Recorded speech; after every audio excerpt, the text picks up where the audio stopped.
ingia mlango. Nisaidie kitu, piga magoti, piga magoti. Niko naomba ile haleluya. Nipo katika hii hali, ninaomba, ninapambana. Sasa nasema Mungu, sijui nafanyaje, natamani na wao wapokee hichi nilichokipata mimi.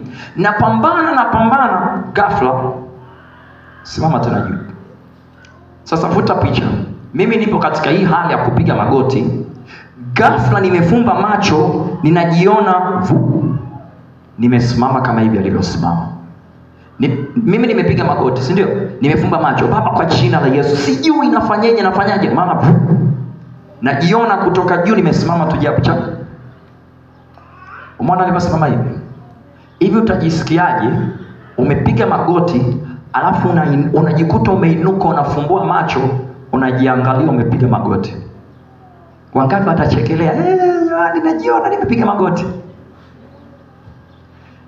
Nimepiga magoti, ghafla nimesimama kama huyo ndugu, nafumbua macho, ninajiona nimepiga huyu hapa chini, ninajiangalia, macho ya damu na nyama. Unaweza kwenda kuketi mtumishi. Mungu akubariki. Ninajiona nimepiga wapi? Magoti chini.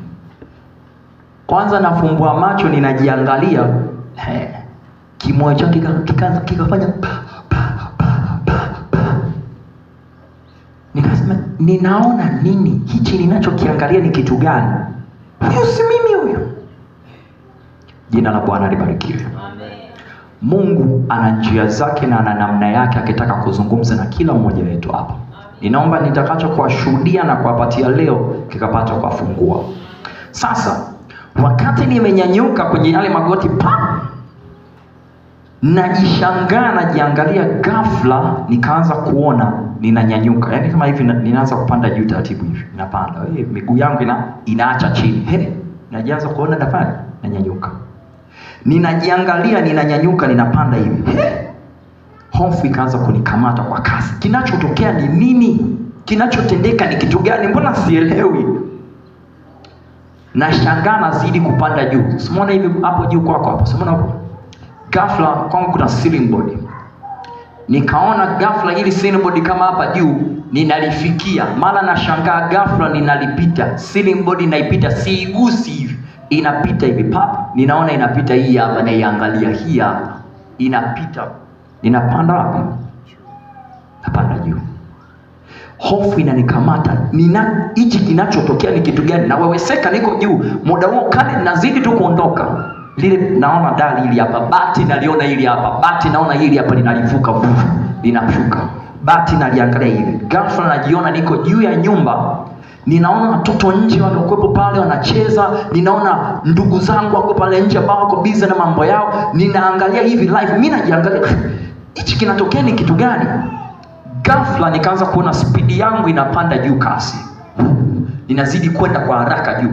Nikapanda ndugu zangu, ninaona bara la Afrika. Yaani nimepanda juu, nimefika kasi, nikasimama mahali. Ninaliona bara la Afrika, ninaona mawingu yale chini. Hofu yangu, hivi nikisema nidondoke hapa itakuwaje? Ghafla nikazidi kupanda tena wapi? Juu. Speed ya kasi, napanda. Nikafika mahali nikaona wingu kubwa, yani wingu kubwa sana. Nilipofika katika lile wingu, vile kama bati na dali, nikawa ninapanda. Sasa ninaliingia lile wingu. Ndugu zangu, tusipange kukosa kwenda mbinguni. Bwana Yesu asifiwe. Kuna watu wanasema, hivi ni nani ashaye kwenda mbinguni na akarudi? Mimi nashuhudia, nishawahi kwenda. Bwana Yesu asifiwe. Lile wingu nimelikuta kama vile bati na dali. Wakati ninapanda hivi, ninaingia, ndugu zangu, mwili wangu kawa unabadilika. Mavazi nilivaa kawaida, ghafla mavazi yangu yakawa yanabadilika meupe. Yaani kadri ninavyozidi kupanda, mavazi yanabadilika kuwa meupe. Ninajishangaa. Unaona hivi sasa hivi una rangi yako yenye nyeusi uliokuwa nayo? Nikawa najiona hivi, unajua kung'aa. Yaani ile una shine, yani unapendeza. Yaani kwa mfano kama vile almasi, ukijiangalia kuna vitu vinafanya. Nikijiangalia hivi ninajiona ninang'aa. Sasa hivi inakuaje vazi limebadilika, nimepanda juu ya wingu, ghafla nikalikanyaga lile wingu papa. Ninajiangalia mikono hivi, ninajiona mwili wangu nafanya pia. Mavazi niliyovaa ni meupe. Ghafla muda mimi najishangaa, sikuangalia mbele.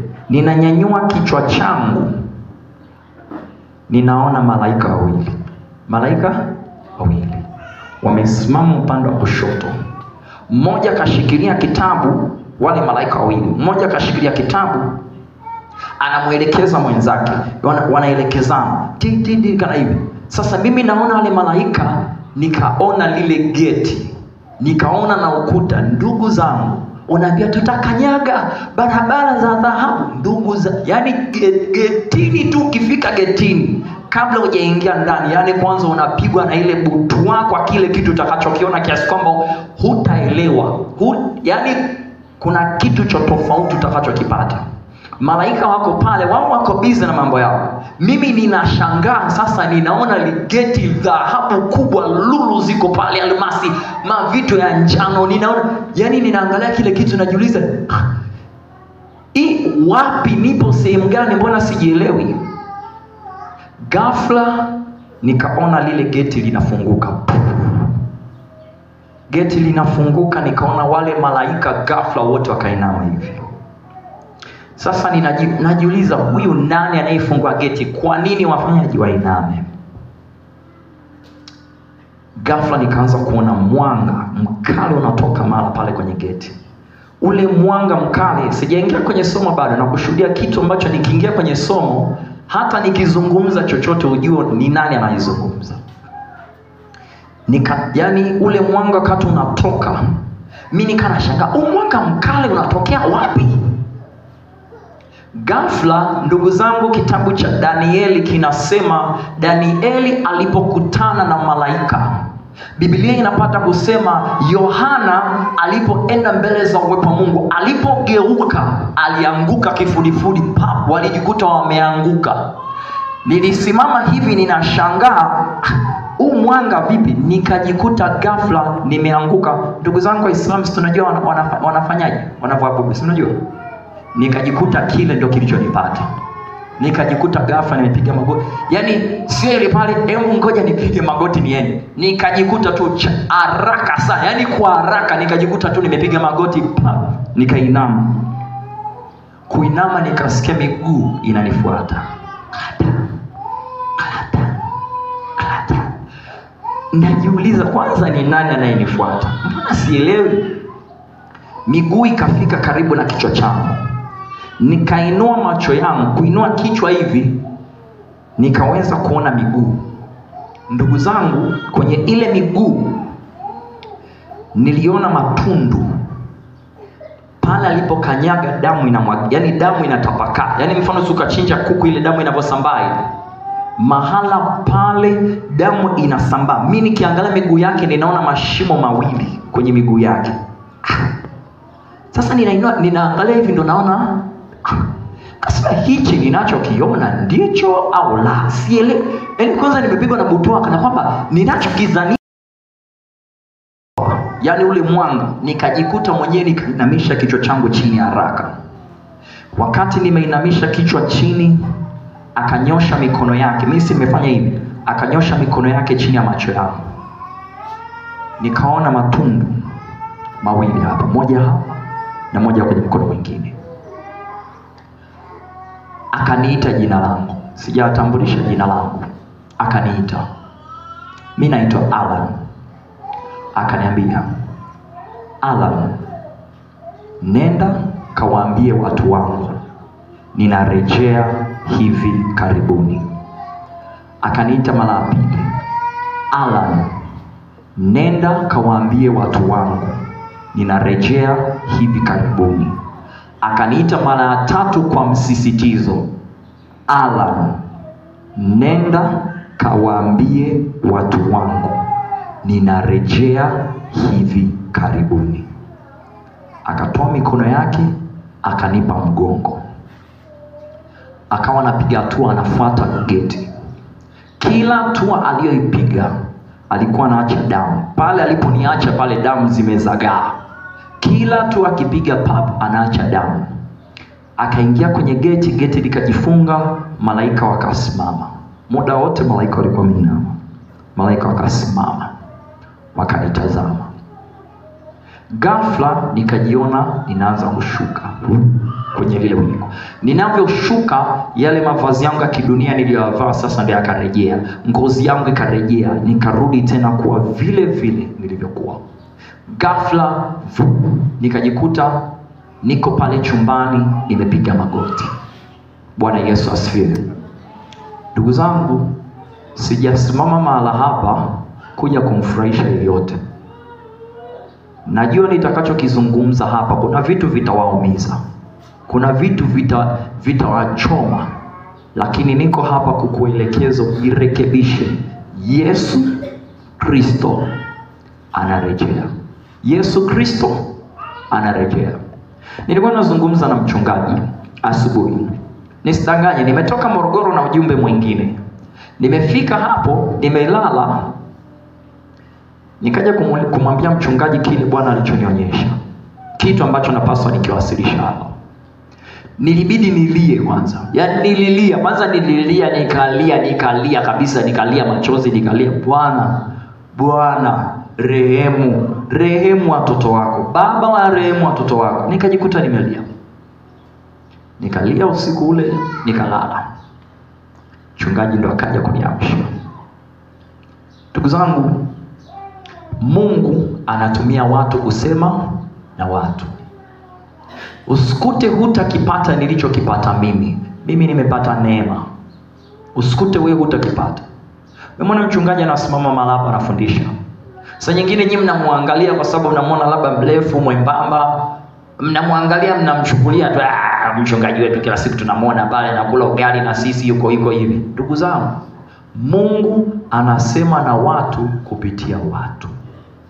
Jina la Bwana libarikiwe.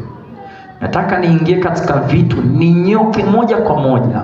Lengo tukapata kuweza kujirekebisha. Nazungumza vile Bwana alivyonielekeza. Jina la Bwana libarikiwe. Jina la Bwana libarikiwe. Tufungue Biblia zetu.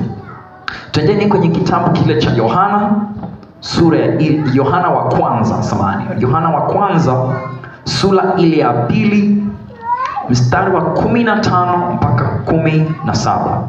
Yohana wa kwanza, sura ya 2, mstari ule wa 15 mpaka ule wa 17.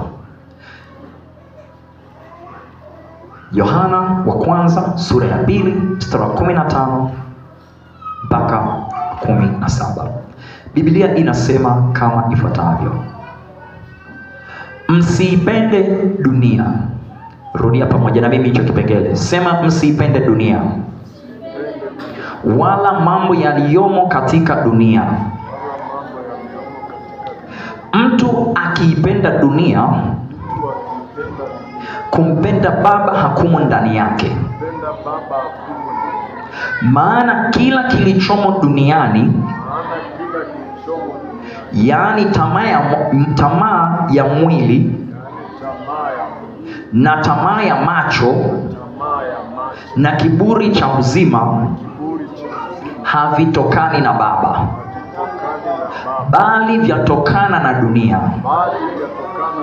Na dunia itapita pamoja na tamaa zake, bali yeye afanyaye mapenzi ya Mungu adumu hata milele.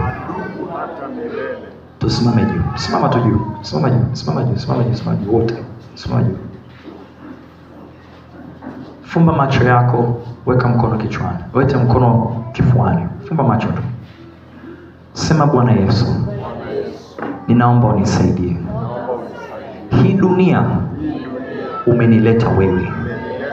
Ninaomba unisaidie isiwe chanzo ya kunizuia kufika kwako. Mungu wangu, ninaomba unisaidie. Hii dunia isinizuie kuingia mbinguni. katika jina lako Yesu Kristo. Amen. Kachi.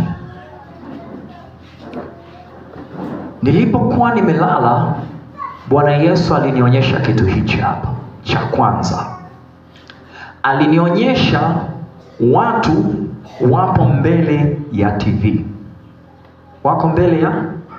Wangapi wanamiliki TV? Nyosha mkono wako juu. Mnaomiliki TV? Amen. Mungu awabariki. Nikaona watu wako mbele ya TV. Nilichokuwa nakiona ni movie, watu wanapigana bunduki.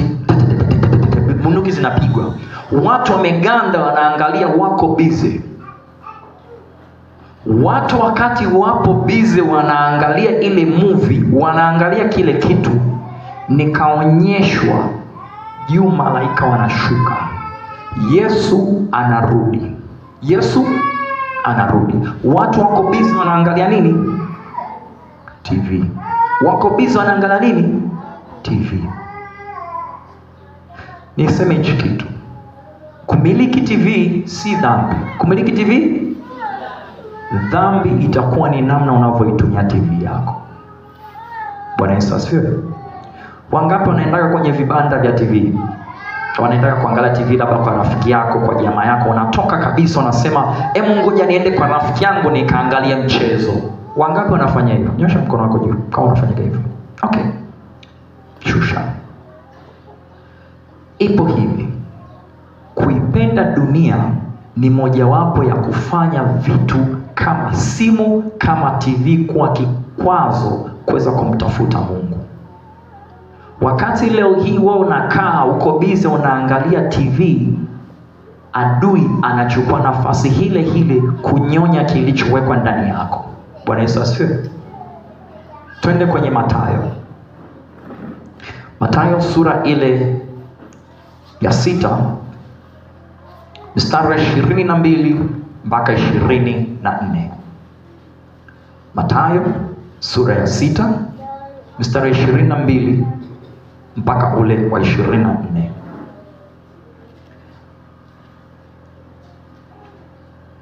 Nalo neno la Mungu linasema kama ifuatavyo. Mathayo sura ya 6:22 mpaka 24. Taa ya mwili ni jicho. Rudia pamoja na mimi. Taa ya mwili ni jicho. Bali jicho lako likiwa safi, mwili wako wote utakuwa nuru. Lakini jicho lako likiwa mbovu, mwili wako wote utakuwa giza. Basi ile nuru iliyomo ndani yako ikiwa giza, si giza hilo, hakuna mtu awezaye kutumikia mabwana wawili, kwa maana atamchukia huyu na kumpenda huyu, ama atashikamana na huyu na kumdharau huyu. Hamuwezi kumtumikia Mungu na mali. Naomba nisome kwa ujumla. Inasema taa ya mwili ni jicho.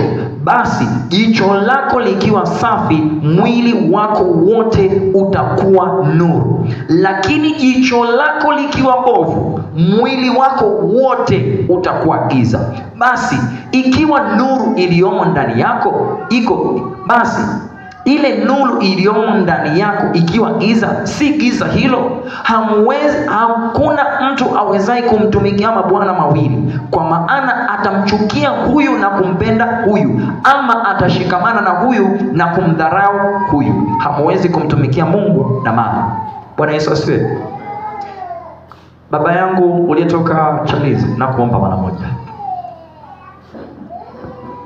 Ipo hivi, macho yetu ndio taa ya nini? Taa ya nini?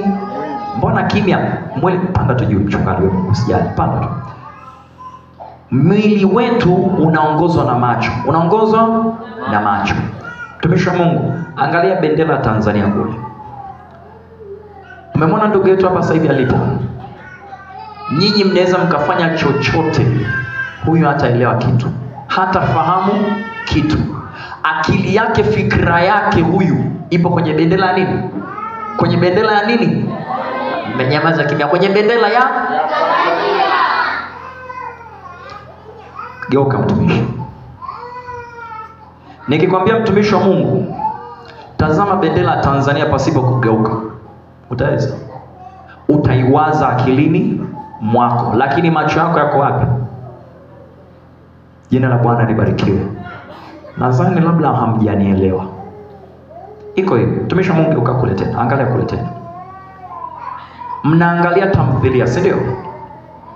Huyu kwa kuwa haangalii tamthilia, kichekesho kikatokea pale, ghafla tuchukue mfano, mnamwangalia Joti ama sijui akina Mpoki ama sijui akina nani mnaoangalia huko. Yule mtu akafanya kichekesho, huyu atacheka? Hawezi kucheka, akili yake iko wapi? Geuka tena mtumishi. Mtumishi ama tuseme mtu mwingine akafanya kichekesho, huyu macho yake yanamtazama, atacheka atocheka? Niulize hili swali, nisogele mtumishi. Wangapi huwa tunaangalia TV ama umeangalia TV wakasemaje, muwe huyo, mpige huyo, mwizi huyo, afu jamaa ananikera huyu, yaani huyu jamaa ndivyo alivyo. Wangapi ndio kufikia hiyo hatia? Nyosha tu mkono wako juu kama kufikia hiyo hatua. Wangapi kuangalia movie ya ngumi hivi, yaani inapigana vita mpaka ili wewe mwenyewe unafanya wangapi mshafanya hivi? Nyosha mkono juu. Kilichokufanya mpaka ukafanya kile kitu ni kwa sababu macho yako yalikuwa yanafanyaje? Mtumishi wa Mungu akigeuka hapa, mimi ninaweza nikafanya lolote kwake. Akili yake kwa kuwa hanioni, kwake yeye atatulia. Kwake atafanya? Atatulia. Imefika hatua ndugu zangu, mnaangalia vitu huko, vile vitu mnavyoviangalia ndivyo vinavyoanajisi, ndivyo vinavyofanya miili yenu inakuagiza. Yesu atakuja na mtanyakuliwa. Hebu vuta picha, mtumishi wa Mungu, nikuulize tu swali. Vuta picha. Yesu anachukia uzinzi, alafu wewe unaangalia tamthilia inayojihusisha na uzinzi. Mungu anakubaliana na hilo swali? Hakubaliana nalo.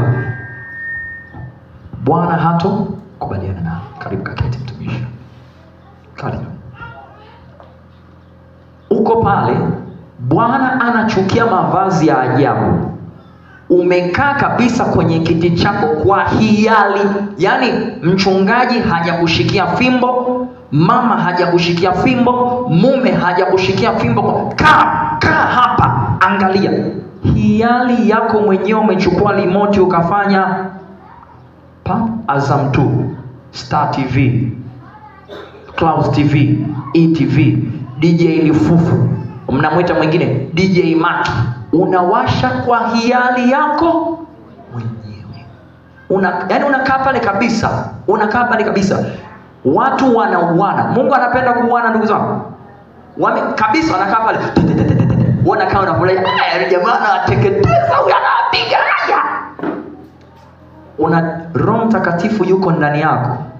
Unafurahia, wewe unasema unachokiangalia ni kiko tu. Unakiishi kwa sababu unakifanyaje? Twende kwenye Mathayo sura ya 5. Mathayo sura ya 5 mstari ule wa 20. Mathayo sura ya 5 mstari ule wa 27 hata mstari wa 28. Mathayo sura ya 5 mstari wa 27 mpaka 28. Biblia inasema kama ifuatavyo. Sikiliza na ukapate kufahamu. Mmesikia kwamba imenenwa usizini. Rudia hilo neno, usizini. Lakini mimi nawaambia, kila mtu amtazamaye mwanamke kwa kumtamani amekwisha kuzini naye moyoni mwake. Turudie wote. Imenenwa kwamba Imenenwa kwamba, mmesikia kwamba imenenwa. Rudia haya maneno. Mmesikia kwamba imenenwa, usizini. Lakini mimi nawaambia, kila mtu amtazamaye mwanamke kwa kumtamani amekwisha kuzini naye moyoni mwake. Nilichowafundisha hapa ndio hicho kilichoandikwa. Nimesema mtumishi wa Mungu, geuka angalia bendera. Macho yake yalikuwa huku. Nilipomwambia geuka angalia huku, macho yake yalikuwepo huku. Sasa sikia nikwambie. Biblia inatuambia hapa, sio mpaka dhahiri mimi nivue koti langu niweze kuanguka katika uzinzi. Macho nini? Macho yananifanya mimi nikaanguka katika hilo swala. Nini? Macho. Mpo hapa mama wengine ndio, msikute nyinyi ndio chanzo, msikute nyinyi ni chanzo cha kuwafanya wanaume wengine wakazini huko nje. Unavaa kanga yako moja unaifunga hapa, unatoka zako rafiki yangu hivi na vile, umevaa kikanga chako. Unaenda kuoga huko nyumba ya kupanga, sijui kama unaishi kwa nyumba ya kupanga. Unaishi na wanaume pale wengine, wanakuangalia, kanga imekukamata mwili wako, imeshika mwili wako, unapita, huna shida, kwako safi. Yaani unachukulia kawaida. Unavaa nguo yako, wengine unasimama dela mkono wazi, unanyosha mkono wako hivi huko kote pako wazi, sindile inaonekana. Yaani kwako safi. Biblia inasema kwa kutazama unaweza kumfanya mtu kazini. Sasa waza, fikiria, hiyo imezungumza kwenye kuzini, si ndio? Nimeuliza swali, wangapi mlipoangalia mkakwazika ama mkakasirika? Umeangalia TV ukasema, yaani huyu dada, yaani kama vile bora muue tu. Simekiri hivyo. Mmefikia ile hatua kwa kuangalia, ulivaa uhusika. Yaani wewe hapo ulipo usikute umeua, usikute ulizini, ulisaliti. Ulifanya vyote kwa kutazama kwa macho yako. Bwana Yesu asifiwe. Yaani muda huu unaweza kuchukulia simple, nachokiongea kawaida, TV, DJ Lufufu, sijui DJ Maki, hata simu yako ya mkononi, uko busy unajiburudisha na kitu kisicho na utukufu kwa Mungu. Siku inakuja utashangaa, unasimama mbele za geti la mbinguni, baba mimi niko pale Victory Center. Victory Center, jina lako ndani? Swaumwe. Sawa. Nani? Juma. Okay. Nani? Wewe nani? Asha. Okay. Rosie. Malaika. Jina lake lipo? Baba, jina lake halipo. Ndo hapo utaanza kushangaa. Baba, ndugu yangu hapa. Baba, nilikuwa naimba kwaya. Baba, nilikuwa naimba, mimi natoa nyimbo na wafanya watu wanasifu, wanaingia uweponi. Vipi? Mungu TV kivipi? Ulikuwa unajiburudisha. Mimi nachukia uzinzi, ulikuwa unajiburudisha. Umekaa kwa hii hali yako, umekaa hivi unaangalia, unajiburudisha kwa macho yako. Ndugu zangu, niwaambie kitu, mimi nina uwezo wote wa kununua maflat screen makubwa. Yaani hakuna kingamuzi ninachoshindwa kukilipia. TV yangu, kwanza nyumba yangu haina TV. Haina TV. Sika na kwamba nashindwa kutoa hela nikanunua flat screen kubwa. Sika na kwamba nashindwa. Macho yangu yanatazama nini? Macho yangu yanajiburudisha. Nataka nijiburudishe na kitu gani? Unakaa pale, ndugu yangu, waza, fikiria hicho ninachokiongea sasa hivi. Hebu waza, muda mimi ninachoongea, si ndio? Fikiria vitu ulivyokuwa unaviangalia. Waza vitu ulivyokuwa tu unaviangalia nyumbani kwako.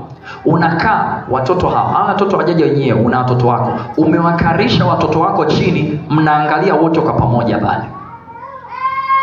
Ikiwa Mungu akisema kuhukumu leo hii kwa macho yako kwa vitu ulivyokuwa unaviangalia, uko salama ama uko pabaya?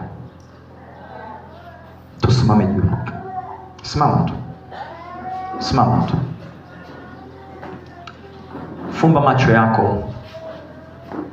Rudia maneno haya pamoja nami. Sema, Bwana Yesu, nimekosea. Nilikuwa sijui.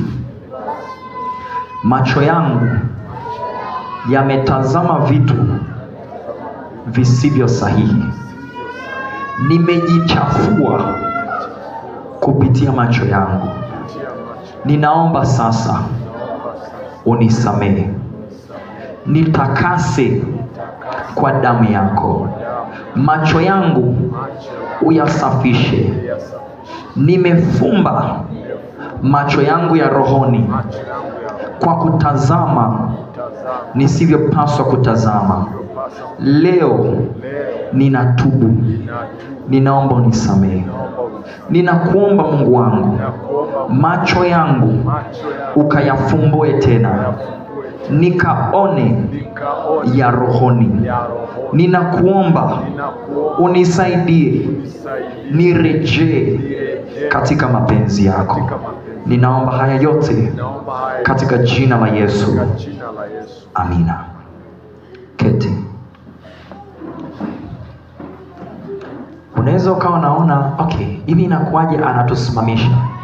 Ndugu yangu, hatujui siku wala saa. Tunaweza tukaketi mara hapa parapanda ikapiga. Yaani tunaweza hapa inaweza ikapiga pamba, ukashangaa wewe hapa uko hapa tumenyakuliwa, tukisema eti ngoja tusubirie mpaka mwisho. Hamna mwisho. Hapa kitu cha kutengeneza sasa, mwisho ukifika umefika. Sikiliza nikwambie mpendwa,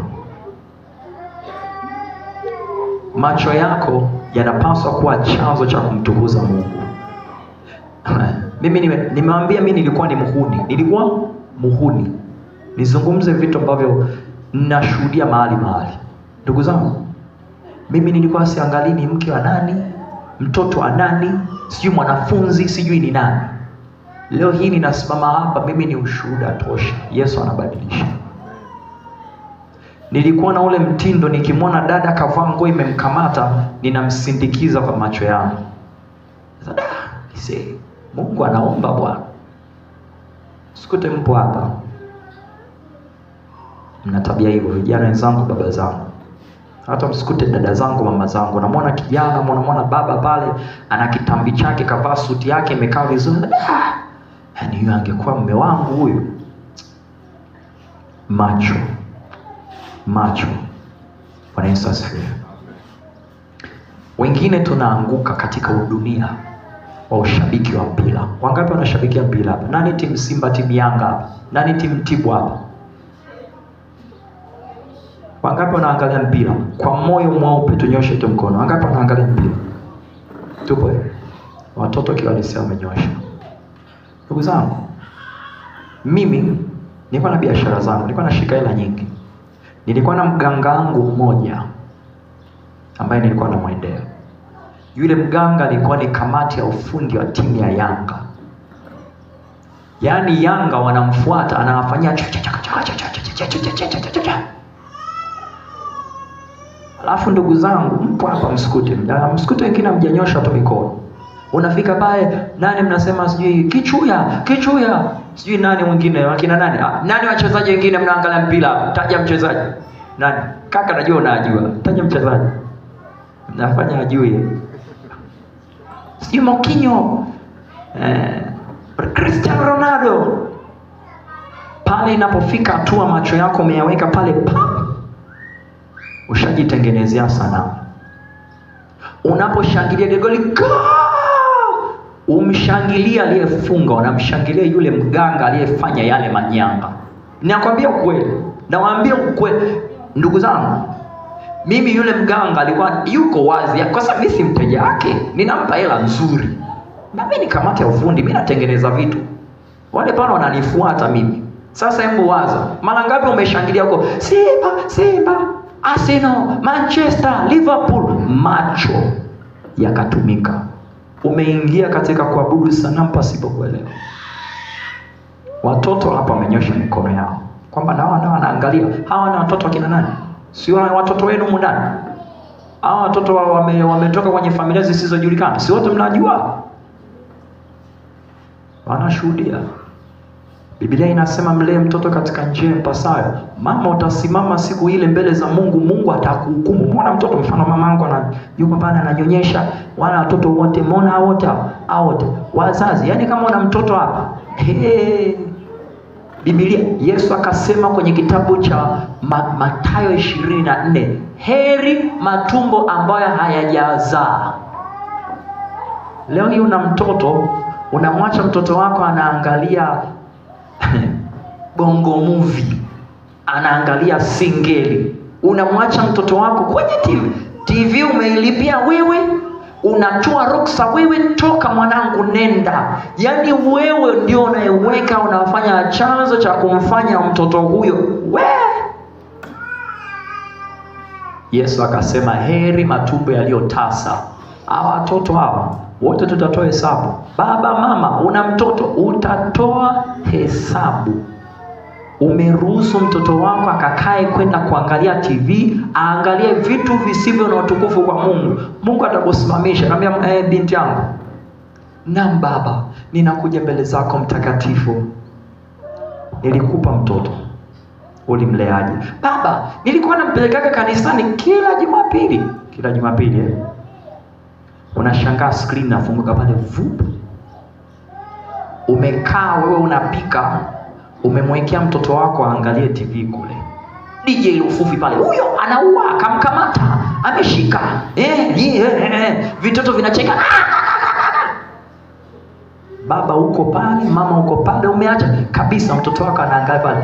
Kwa hiari yako mzazi, unaenda kumfanya mtoto wako akaunganishwa na miungu mingine. I say,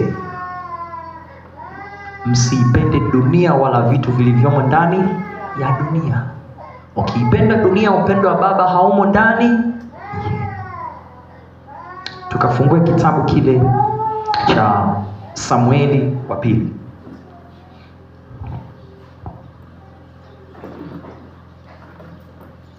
Samueli wa pili sura ile ya 12. Samueli wa pili sura ile ya 12. Tutasoma mstari ule wa 12. Samueli wa pili sura ya 12 na mstari ule wa 12. Biblia inasema kama ifuatavyo: maana wewe ulifanya jambo lile kwa siri, bali mimi nitalifanya jambo hili mbele ya Israeli wote na mbele ya jua. Narudia tena, maana wewe ulifanya jambo lile kwa siri, bali mimi nitalifanya jambo hili mbele ya Israeli wote. Jina la Bwana libarikiwe. Macho ya Mungu yanaona kila kitu. Rudia hichi kitu, sema kila kitu. Sema kila kitu. Kabla sijaokoka, nilikuwa nina gunia langu la bange ndani. Ndugu zangu, mimi nilikuwa muhuni. Nilikuwa na gunia langu la bange ndani. Hamna mtu aliyekuwa anajua.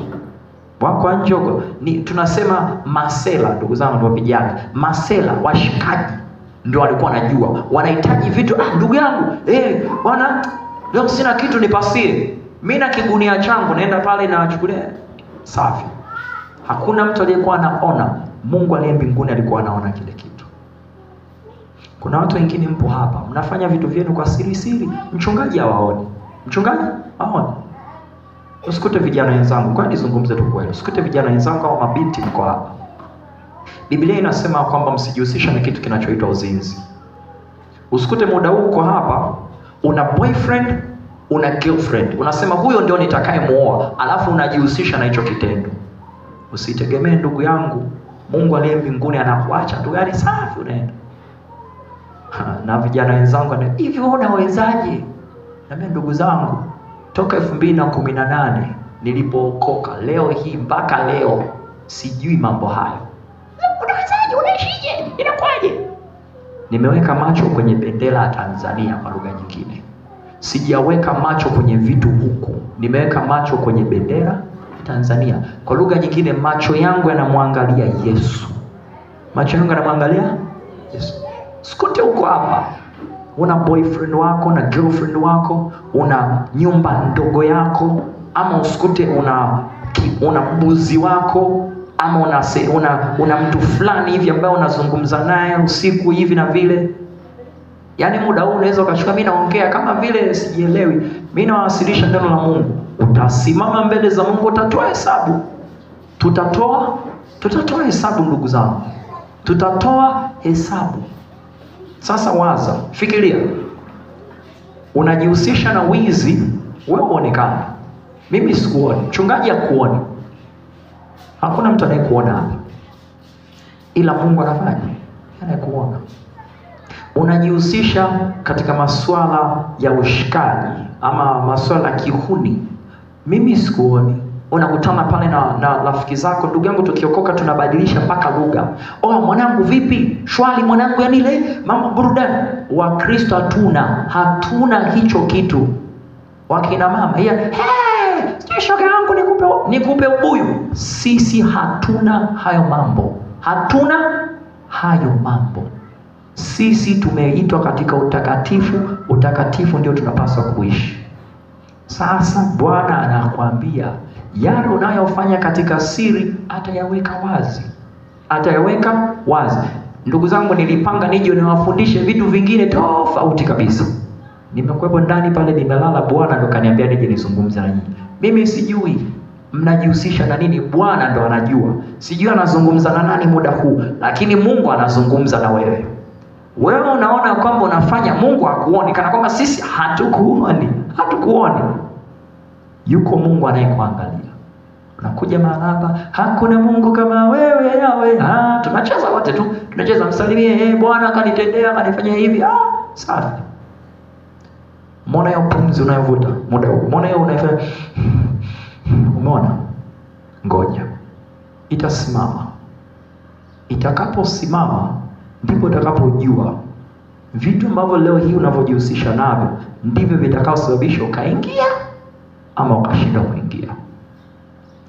Sijataka kuja mahali hapa niwakemee kwa jina la Yesu.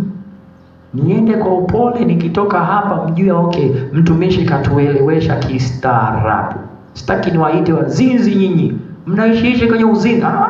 Slowly ninazungumza na ninyi. Ndugu zangu, huyu Mungu anaona. Mungu anaona. Wakati unajificha, wakati unafanya kile ambacho hupaswi kukufanya, Mungu anaona. Ufunuo wa Yohana. Ufunuo wa Yohana sura ile ya 20. Ufunuo wa Yohana sura ya 20 mstari wa 11 mpaka ule wa 15. Ufunuo wa Yohana sura ya 20 mstari wa 11 mpaka 15. Sasa ninaenda kwenye vipengele, nitakavyoanza kuvizungumza hapa, ndugu zangu, najua vikitawaumiza wengine hapa. Lakini nimetumwa nikueleweshe, nimetumwa nikuelekeze. Yesu anarejea. Ufunuo Yohana sura ya 20 mstari wa 11 mpaka ule wa 15. Biblia inasema kama ifuatavyo: kisha nikaona kiti cha enzi kikubwa cheupe, na yeye aketie juu yake, ambaye nchi na mbingu zikakimbia uso wake, na mahala pao hapa kuonekana. Nikawaona wafu wakubwa kwa wadogo. Sema wakubwa kwa wadogo. Wamesimama mbele ya hicho kiti cha enzi, na vitabu vikafunguliwa, na kitabu kingine kikafunguliwa ambacho ni cha uzima. Na hao wafu wakahukumiwa katika mambo hayo yaliyoandikwa katika vile vitabu, sawasawa na matendo yao. Sema sawasawa na matendo yao. Bahari ikawatoa wafu waliokuwamo ndani yake, na mauti na kuzimu zikawatoa wafu waliokuwamo ndani yake. Wakahukumiwa kila mtu kwa kadri ya matendo yake. Sema kadri ya matendo yake. Mauti na kuzimu zikatupwa katika lile ziwa la moto. Hii ndiyo mauti ya pili, yaani hilo ziwa la moto. Na iwapo mtu yeyote hakuonekana ameandikwa katika uzima, kitabu cha uzima, alitupwa katika ziwa la nini? Ziwa la nini? Yeyote ambaye jina lake halijaandikwa kwenye kitabu cha uzima alitupwa katika ziwa. Kila mtu alihukumiwa sawasawa na matendo. Sikiliza nikuelekeze. Unapokuwa unapika ugali, uji unapoanza kutokota, ndio unaenda unatokota, ukikuangukia kwenye mkono au kwenye mguu, unacheka ama unasikia kama kitu kimekutekenya au kinakufurahisha, si unaumia? Sasa nataka uvute picha hii. Vuta picha hii. Kwanza kimekuangukia kwenye mkono mpaka mguu wako unapokea maumivu. Biblia inakwambia kama jina lako halitoandikwa kwenye kitabu cha uzima, utatupwa. Sio tuta. Kama jina letu halitaandikwa, tutatupwa kwenye ziwa la nini? La moto. Usikute ushakwenda kuogelea, unaogelea bali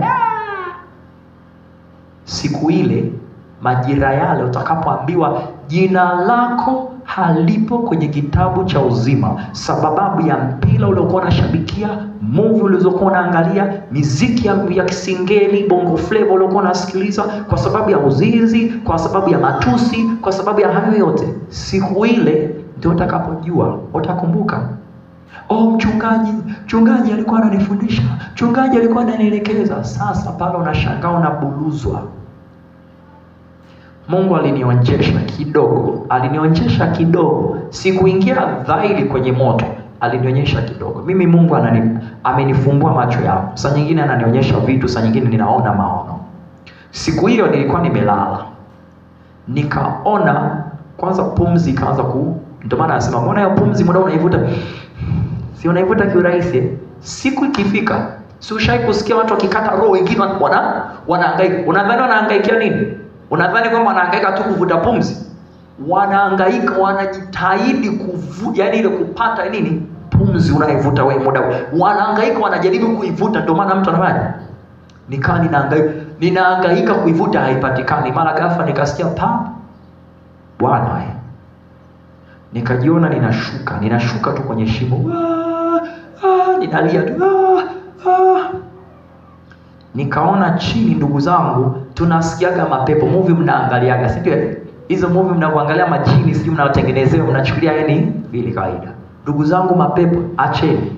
Nawaambia hivi, huna haja ya kutumbukizwa kwenye moto. Kitendo tu cha kumwangalia hivi, kuliona tu lile dude moja, kuliona hivi, huyu hapa, tayari ni adhabu tosha. Ninashuka ninawaona wale pale wananisubiria. Yaani mapepo kama vile amekaa yananisubiria kuja kunikamata. Kuna Biblia inasema kwenye andiko kitabu cha Isaya 49 inasema, watoto lisome, inasema mkono wa Bwana si mfupi hata ushindwe kuokoa. Wakati ninashuka nikaona mkono mkubwa unawaka. Yaani mimi sinashuka, nikaona ule mkono umeshuka, ghafla ukanikamata hapa kwenye nguo yangu juu. Sasa umenikamata mimi, nimekaribia, mapepo yako chini. Ndugu zangu, waliruka, yale mapepo yaliruka yalikamata mguu. Mungu alitaka kunionjesha ukaidi niliokuwa nao. Najiita Mkristo afu ninaendelea na mambo ya ajabu. Mungu alinionjesha tu. Walikamata mguu. Kucha zao zilikuwa kama visu hivi, ziliingia ndani yangu yaani ziliingia, walikamata mguu. Mungu akasema hivyo, akaninyanyua. Niliona mguu wangu unavyochanwa hivi. Bwana we. Maumivu unayopata leo, kuna wengine wanasemaje, kina mama mnasema maumivu ya kuzaa.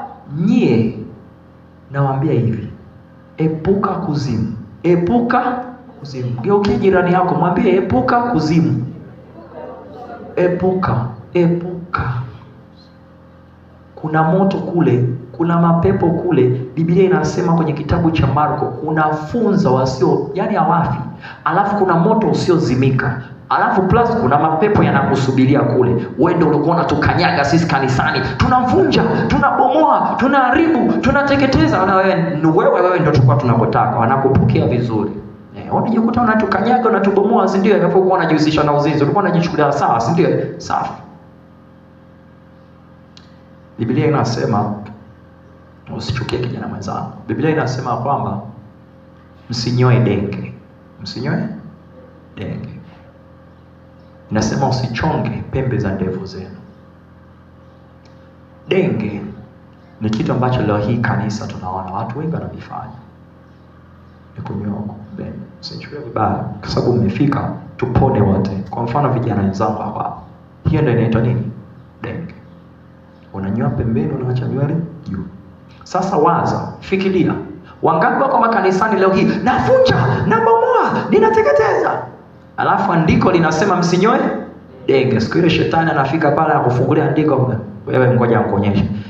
Ulikuwa unasali, hili andiko hujawahi kusomewa, hujawahi kuambiwa, kwanza anakuangalia, hujawahi kuambiwa, sawa, motoni. Mimi ndugu zangu, baba yangu mimi nilikuwa naishi Uingereza ndugu zangu. Sikuwepo Tanzania. Mungu kaniita nije huko nimtumikie Bwana. Nimetoka Uingereza nimekuja huko. Baba yangu katoboa masikio yote mawili. Mimi nimetoboa sikio hili, nimetoboa kujuu kama wanawake nilivyotoboa huko. Na nilitoboa hapa na hapa. Safi, nilikuwa najiona niko poa kabisa. Nilikuwa nachukulia niko na Yesu kuvaa hereni. Mungu aangalie hereni. Mungu angalie hereni Bwana. Ni mpaka siku ile tufungue Biblia. Twende kwenye kitabu kinachoitwa Timotheo wa kwanza. Timotheo wa kwanza sura ya 2 na ule mstari wa 9. Ninga nachukulia poa tu, safi kabisa. Baba yangu anavaa hereni, mama yangu anavaa, akaza pote ya pote. Mimi mwenyewe navaa tu, mbona wasanii nawaona huko? Mbona wengine wananyosha tu safi? Timotheo wa kwanza sura ya 2 mstari wa 9. Ndugu zangu, sitaki niwakemee. Sio kasema kwanza kijana mdogo alafu anakuja hapa anatukemea hivi. Maandiko ya kukemea wewe mwenyewe, ufanye maamuzi mwenyewe, uwe ubishi ufanye wewe kama wewe, sio mimi. Timotheo wa kwanza sura ya 2 mstari wa 9. Biblia inasema, Biblia inafanyaje? Inasema, vivyo hivyo wanawake na kujipamba kwenu na wanawake na wajipambe kwa mavazi ya kujisitiri. Sema mavazi ya kujisitiri. Pamoja na adabu nzuri. Sema pamoja na adabu nzuri.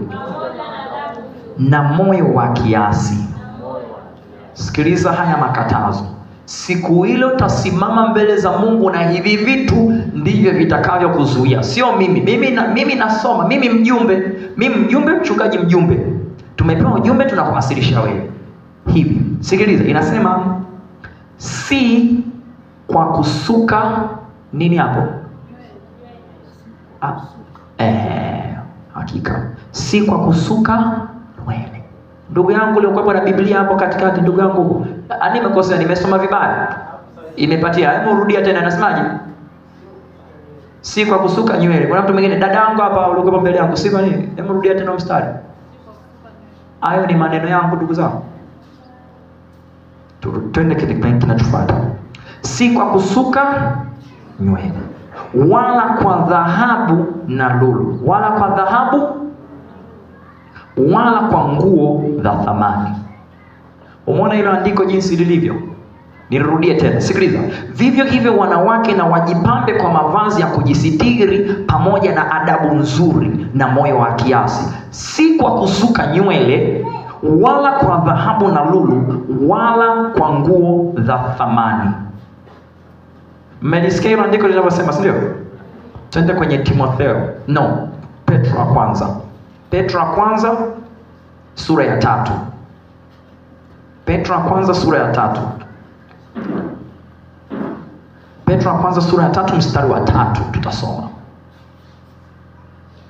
Petro wa kwanza ni vitabu vya mwishoni huko kabla ya kwenda kufika Ufunuo. Petro wa kwanza sura ya 3 na ule mstari wa 3. Biblia inasema, si maneno yangu mimi. Biblia inasema hivi: kujipamba kwenu kusiwe kujipamba kwa nje, yaani kusuka nini? Kusuka na kujitia dhahabu na kuvalia mavazi.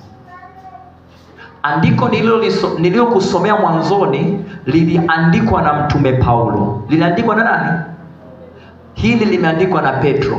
Wakati Paulo anaandika, Paulo alikuwepo kwingine. Wakati Petro anaandika, Petro alikuwepo wapi? Kwingine. Imekuwaje wote wamesema kitu kimoja? Kwa sababu watu walikuwa wanajihusisha na kitu ambacho si sahihi na waliviona. Haikuwa desturi ya wanawake wacha Mungu kusuka nywele. Ndio maana akaandika si kwa kusuka nywele. Haikuwa desturi kwa wanawake kuvalia vito. Leo hii nawaambia, mimi nimetoboa masikio. Nilikuwa navaa hereni. Mimi babangu mpaka leo anavaa hereni. Lakini leo hii wakina mama, wakina dada, saa nyingine hata wakaka pia mnavaa cheni. Mfano dada yangu hapa ana mkufu wake wa silver hapa, na mama yangu ana hereni. Mnavaa pete, vikuku, shanga za kiunoni, si ndio? Si tunaona hivyo vitu? Si maneno yangu. Yaani mimi hapa nitamaliza papa, nitafuzima maiki, nitamkabidhi maiki mchungaji yeye ataongea kwake, ataondoka. Biblia ndio itakuwa kwenda kukuhukumu. Imesema si kwa kusuka nywele. Nenda kusuka yebo, nenda kusuka jiongo. Nimefurahi hapa nimeona watu wasuki nywele. Mungu awabariki. Unatoka hapa ndugu yangu, unaenda zako pale, unasema Sonala, nataka silver niweke kwenye kidole changu. Tena siku hizi una haja ya kwenda kununua hizo fake. Hizo original. Mmeletewa hichi hapa shilingi ngapi? Hizi hereni 2,500 kwenye minada kule. 2,500 ukiangalia hizi nzuri hizi, hizi zina rangi nzuri hizi. Unaweka kwenye masikio pap. Alafu haleluya, haleluya, tunaimba wote hapa. Tunamsifu Bwana. Bwana ni Bwana, Bwana ni Bwana, Bwana. Tunategemea siku ile parapanda itafanya papa, tutaondoka wote. Mimi naambia kuna wengine kama parapanda ikifika watataka wapande juu ya bati hapo aruke. Yaani kuna wengine watatamani wapande juu ya miti lengo aruke na wao wachukuliwe. Sio maneno yangu. Hii sio kauli yangu mimi. Biblia inasema si kwa kusuka nywele wala si katika kuvalia dhahabu na lulu. Unavaa vito kwenye mwili wako, hivyo vinabidi viondoke. Hivyo vinabidi vitoke. Niwape ushuhuda huu. Mimi Mungu kanifunulia na shuhuda nyingi ambazo Mungu kanifunulia. Mwanzo ninaokoka nikamwambia Bwana nipe kazi ya kufanya. Baba ninaomba kazi, nikawaambia watoto wako moto umewaka. Baba moto umewaka. Mwenyewe nimewaka, niko vizuri baba nipe kazi. Nimelala usiku nikaona hichi kitu. Nikaona hichi. Bwana akanifunulia maono haya. Nikajiona nimesimama mahali, ninatembea, ninaongoza msafara wa watu. Wanawake wamevaa viatu virefu, wamepaka lipstick, wameweka wigi, wanaume wamevaa mapete, wamevaa udunia. Nasema udunia. Wananifuata mimi, ndo kiongozi. Ninawaendesha. Wananifuata mimi. Nikiangalia nyuma wamenyoa panki, wengine wamepaka bleach nywele hapa nyekundu, nyingine za blue, wananifuata mimi. Sasa mbele kama ule mlango, ninaona mlango unawaka mbele yangu. Ninatembea mchungaji. Sasa cha ajabu nashangaa. Nikiangalia pembeni, ninaona watu, ndugu zangu, ninaona watu wazuri. Yaani kuna dada mmoja nakumbuka nilimuona, nilibaki na butwa. Sijawahi kuona mwanamke mzuri kiasi kile. Hayupo kidunia. Nilimwangalia yule dada, kulikuwa na ukingo kwenye barabara. Wakawa wanatuambiaje, nendeni, ongeleni, nendeni. Sasa tuko pale mbele tunaenda, kabla kufika kwenye mlango nikasikia karibuni, hii ndio ufalme wenu, hii ndio mbingu yenu. Kijana mmoja nyuma yangu akakuta mbinguni, mimi hapa niingie mbinguni. Kijana anagoma, mbinguni, mimi niingie mbinguni, mimi hapa kabisa niingie mbinguni. Sasa akili yangu ikadaka, hivi ni nani asiyetaka kuingia mbinguni? Nani asiyetaka kuingia mbinguni? Sasa yule jamaa ikafika hatua mpaka yeye mwenyewe kasita ndani yake, niingia mbinguni mimi. Nikasema huu mtego. Kitendo ninageuza, ninaupa mgongo hivi. Ndugu yangu, ile barabara nilikuwa naiona nyuma ni matope. Wale watu nilikuwa naona ni wazuri, mapepo. Yaani ni ajabu, masura yake ajabu. Ndio wanatoka, nendeni, ongeleni. Wanatushangilia. Nikasema huu mjinga. Nikageuka nikaanza kukimbia. Kimbia, wakaniona. Kuniona wakaingia ndani ya ukingo. Sasa wakaanza kunikimbizia, lengo nikamate wanipeleke kwenye ule mlango kule. Nakumbuka kuna kijana mmoja nilimuona, nilipogeuka kwanza kukimbia na yule kijana kama mwenzangu, akaanza kunifuata, wewe mbona kimbia? Mimi kana kimbia, tuondoke. Nakumbuka ile picha, mapepo yale walimkamata yule jamaa, walimfyeka mapanga. Yani ndugu zangu, unaweza mkao mnaangalia kwenye movie, kitu kikitokea dhahiri hivi, ndugu yangu, yani kutazama hivi ni ngumu. Wakamfyeka mapanga mbele yangu, damu yani wanamkata, damu zinamrukia, damu zinanimwagikia hivi. Wakachukua visu paka, wanamchomeka, wanamdumbukiza visu. Yani jinga, unataka ukimbie, unataka ondoke, unaenda wapi wewe? Chomeka kama mburuza. Sasa mimi Mungu akanichukua akanisimamisha mahali.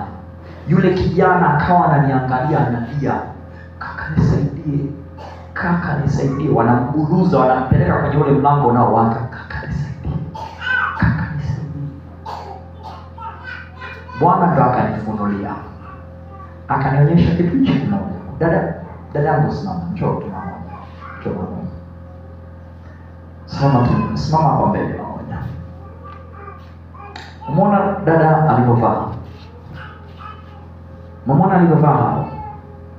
Sasa nikawa nimesimama mahala pale, kuna wale nilisimama, watu wakawa wako busy, ndo dunia wenyewe. Nikawa ninaimba, hakuna Mungu kama wewe. Sasa nikawa nategemea wale wote waliokuwa mahala pale, maana walikuwa ni Wakristo, waimbe. Hakuna hata huyu aliyeimba zaidi ya mwanamke huyu. Nikawa nasikia sauti ya mwanamke mmoja tu, akawa anaitikia kwa upole na kwa ustadi. Unajua kuna ile kuimba, unaimba kujikaza, hakuna. Alikuwa anaimba kwa ustadi, hakuna Mungu kama wewe. Yani anaimba kutoka ndani. Sasa mimi nashangaa, tuingie vipi? Mbona muimbi nyimbo wote nyinyi wa Kristo nyewe vipi? Mbona muimbi? Nikaimbisha tena, nikaongeza sauti, hakuna Mungu kama. Labda utanisikia. Dada huyu mmoja ndo akasikia. Sasa yule dada nikawa simuoni, ghafla nikaona kama vile watu wamewekwa pembeni. Unaona ile bahari ya Shamu ilivyovunjwa, ilivyopasuliwa. Nikaona watu wamefanya na wengine wakafanya. Akasimama mbele. Unaona dada alivyovaa. Dada yule kavaa mavazi marefu na namna hii, kajistiri, hakusuka nywele zake halisi alikuwa kama dada alivyofanya. Hakuwa na pete, hakuwa na hereni, hakuwa na cheni, hakuwa na yani alikuwa halisi yeye kama yeye. Sasa nikaanza kujiuliza, imekuwaje yeye peke yake aimbe? Nageuka naangalia, ndo nikaanza kutambua, huyu ana hereni, huyu amepaka rangi nywele, huyu kapaka black, huyu kavaa viatu virefu vikuku, huyu kanyoa denge, huyu kavaa vimodo, huyu. Sasa ndio picha Mungu ananifunulia, wote wanaofanya hivi hawapo uweponi mwangu. Wote wanaojihusisha na hivi hawapo uweponi mwangu. Dada unaweza kuketi. Wote wanaojihusisha na hivi hawapo. Ndio maana mimi nikana jitahidi na jaribu kuwaimbisha watu waitikie. Hakuna. Yule dada peke yake kwa ustadi na kwa unyenyekevu na kwa upole wa kumwimbia kwa ustadi, hakuna Mungu kama wewe. Nikasema inakuwaje? Ndio Mungu akanipatia huo ujumbe, mwanangu, usiwaone hao wanavaa hivyo, wana muonekano huo, wanavaa vitaiti, wanavaa suruali. Nikaona wengine wamevaa suruali mara pale. Fungua Kumbukumbu la Torati. Fungua Kumbukumbu la Torati 22. Kumbukumbu la Torati 22 na ule mstari wa 5. Je, nikana shangaa, hawa ni Wakristo. Nategemea kwamba hawa wataimba, watajumuika pamoja na mimi. Yaani hawaleti muonekano wa namna yoyote. Kumbukumbu la Torati 22 mstari wa 5. Hili andiko wanawake wengi hawalipendi. Yaani wanalichukia. Ukilisoma tu ile andiko yani kama vile ndo nao, yani kama vile unachokonoa hasira, yani kama yale mapepo yaliokuwa ndani yao sasa sio mimi. Tusome andiko tuone andiko linasemaje. Kumbukumbu la Torati 22 mstari wa 5. Biblia inasema, mwanamke asivae mavazi ya mpasayo mwanamume, wala mwanamume asivae mavazi ya mwanamke, kwa maana kila afanyaye mambo hayo ni machukizo. Sema machukizo. Ni machukizo kwa Bwana Mungu wako. Umekuja kanisani mara hapa, dada wewe umevaa vizuri, sketi ndefu ninaona ongereni. Sikute nyumbani una kasuruali kako, unasema kaka kasuruali kangu kakwenda nako shambani hapa. Kuna sangala, kuna dudu fulani ndio sangala na ngataga wako huko. Kuna dudu fulani na ngataga shambani. Sisi kwa Morogoro ndio wako wengi kweli. Wanasemaje? Sangala wananisababisha nisilime vizuri. Ndio maana navaa suruali. Suruali. Biblia inasemaje? Mwanamke asivae mavazi ya mpasana. Hivi mwanzo unasimama mbele za Mungu hapo unatoa hesabu. Baba, nilijua nilikuwa ninafanya kazi. Sasa kazi zangu zilikuwa zinanitaka nivae suruali. Unajua mimi na nyingine naweza kusema, unaweza ukashangaa malaika wanakata makofi kabla hata hujaenda kuzimu. Yaani malaika wenyewe wanasimama na kuwasha makofi kwanza. Andiko linasemaje? Ni machukizo. Linasemaje machukizo? Soma nini machukizo? Unamjinga, nenda tangulia huko. Nacheka. Wanaume ama wakina mama, usikute mna wanaume huko ambao wanajua. Biblia imesema mwanaume asivae mavazi ya mwanamke. Inafika hatua leo hii Tanzania, Afrika tuna desturi. Baba anataka kwenda kuoga, anachukua kitenge cha mke wake, anakiweka kiunoni, anasemaje baba mwenye nyumba anaenda wapi? Anaenda kuoga. Anachukua kanga ya mke wake, anaiweka hapa, anasema anaenda wapi? Anaenda kuoga. Leo hii wakaka dada, wakaka wanapenda kuvaa nguo vya lembo vinavyoviua vipinki pinki, wanavaa blouse. Yaani Biblia inasema ni machukizo. Ni machukizo. Sasa waza, fikiria. Muda usikuta kwenye kabati yako kuna suruali. Ama na kipenzi chako. Unasema hicho kipenzi cha kazi, hicho kipenzi cha kazi. Sijaje kumtukana mtu. Mimi nimekuja kufanya kazi ya Mungu. Nitaondoka. Mchungaji atafanya kwa nafasi yake, ataondoka. Atakayetoa jibu, atakayetoa hesabu ni wewe. Siku ile ninao wachunga huko, hawatasema njoo tutetee, tulikuwa tunaimba. Mchungaji sio atasimama aende kusema, Mungu, huyu ni kondoo uliyenipatia. Baba mpe ruhusa aingie. Mchungaji atasimama, Baba, hawa ndio wateule ulionipatia Mungu. Mrehemu. Amna. Tumesoma kile kitabu cha Ufunuo, kila mtu atahesabu. Yaani utahukumiwa wewe kama mwenyewe. Maamuzi yako. Muda huu niangalie, usiwe mchungaji huyu kwanza hana adabu, hajielewi, kidogo dogo kwanza kinafanya hivi. Hiyo ni ukweko wewe. Mimi ninachokifanya na nawa, mikono yangu inanawa damu. Sitadaiwa na mtu wake.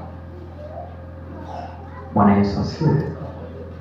Inafika hatua ndugu zangu, nimekuwa kukimbilia vitu vya dunia kuliko hata vitu vya Mungu. Yaani tunasema imani iko moyoni, nje tutafute hela tupige pesa. Unaenda kufanya biashara, unaenda kufanya kazi, alafu unafanya mambo ya ajabu. Biashara upo katika uongo. Hivi vya leo ndio vya leo. Kumbe muongo. Vya jana usikute, vya leo. Ndugu zangu, mbinguni Mungu ndipo alipotuandalia tuingie, lakini watakaoingia mbinguni ni watakatifu. Sema ni watakatifu. Watakatifu. Watakatifu, sio wataka vitu, sio wataka vitu. Mimi nataka nifanane kama Wema Sepetu. Nataka nifanane kama si nani. Nataka nifanane nini? Sister, njoo nipambe hapa. Unachukua poda pale. Lipstick kwa wapi? Yaani Mungu kakuumbia nywele zako halisia. Kakuumbia nywele halisia. Wewe unaenda kuzibadilisha. Mama mmoja alinipigia simu. Akaniambia, mwanangu, toka nimeanza kuabudu mafundisho yako sijawahi kukutana nayo.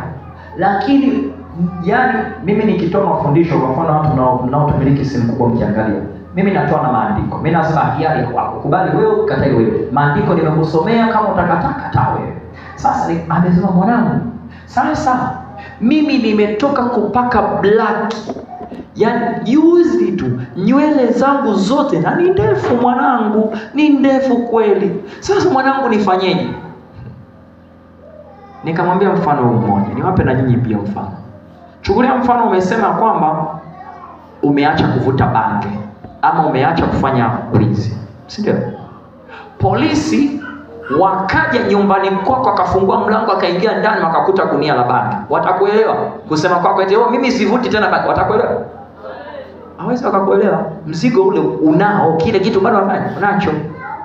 Nikamwambia, mama, hapo una budi, sio mimi, ili mradi shetani asije akakuzuia kuingia mbinguni. Hizo nywele hizo tayari ushaweka ushahidi. Hata utubu, yani hata ufanyeje, hizo nywele shetani atasimama sasa, baba kweli alitubu, lakini hakuweza kukiondoa hichi. Matendo ya Mitume. Matendo ya Mitume 19 mstari wa 19.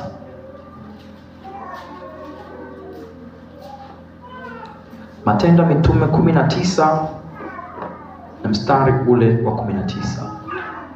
Yaani ndugu zangu, hapa ninawamegea vichache ambavyo katika vingi ninavyoweza nikawaambia, ambavyo Bwana alinielekeza. Matendo ya Mitume 19 na ule mstari wa 19.